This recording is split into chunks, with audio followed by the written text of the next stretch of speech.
ainsi aux pharisiens. Amen, amen, je vous le dis, celui qui entre dans la bergerie sans passer par la porte, mais qui escalade par un autre endroit, celui-là est un voleur et un bandit. Celui qui entre par la porte, c'est lui le pasteur, le berger des brebis. Le portier lui ouvre, et les brebis écoutent sa voix. Ces brebis, lui, il les appelle chacune par son nom. Il les fait sortir. Quand il a conduit dehors toutes les brebis, il marche à leur tête, et elles le suivent, car elles reconnaissent sa voix. Jamais elles ne suivront un inconnu, elles s'enfuiront loin de lui, car elles ne reconnaissent pas la voix des inconnus. Jésus employa cette parabole en s'adressant aux pharisiens, mais ils ne comprirent pas ce qu'il voulait dire. C'est pourquoi Jésus reprit la parole. Amen, amen, je vous le dis, je suis la porte des brebis. Ceux qui sont intervenus avant moi sont tous des voleurs et des bandits. Mais les brebis ne les ont pas écoutés. Moi, je suis la porte. Si quelqu'un entre en passant par moi, il sera sauvé. Il pourra aller et venir, et il trouvera un pâturage.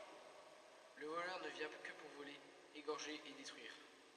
Moi, je suis venu pour que les hommes aient la vie, pour qu'ils l'aient en abondance. Pour ce 4e dimanche de Pâques, qui est traditionnellement le dimanche du bon pasteur, où il est question de la porte par laquelle les brebis peuvent rentrer, nous avons décidé de poster cette vidéo depuis le tabernacle de notre église.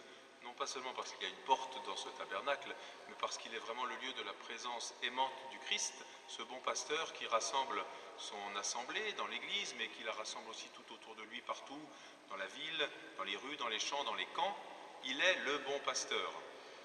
C'est le moment aussi d'ajouter que je me suis mis en aube pour rappeler que ce dimanche est un dimanche où on peut prier tout spécialement pour les vocations de prêtres à la suite du Christ bon pasteur.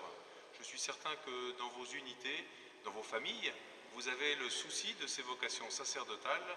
Le Seigneur continue à appeler des jeunes gens à le suivre pour aussi consacrer leur vie à devenir à leur tour des pasteurs, plus ou moins bons, en tout cas essayant d'être fidèles à ce chemin que lui nous a tracé. Je suis le bon pasteur, dit Jésus, j'ai besoin de vous aussi, vous dit-il, pour continuer mon œuvre.